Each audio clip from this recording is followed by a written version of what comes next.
హనుమకొండలో ఓ school యాజమాన్యంపై విద్యార్థి సంఘాల దాడి వీడియో కలకలం రేపుతోంది. హనుమకొండ జిల్లా కేంద్రంలోని స్మైల్ డీజీ స్కూల్ కరెస్పాండెంట్ శ్రీనివాసవరంపై విద్యార్థి సంఘాల నాయకులు దాడికి పాల్పడ్డారు.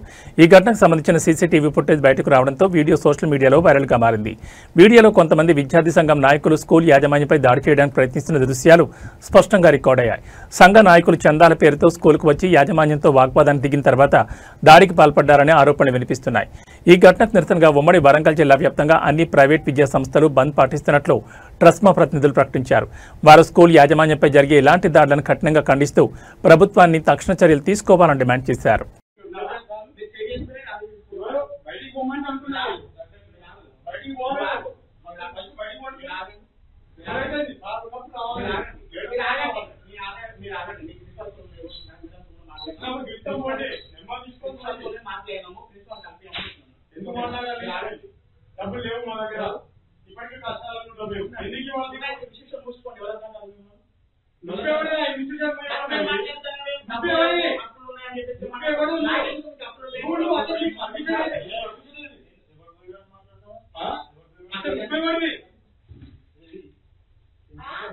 Tú ahora,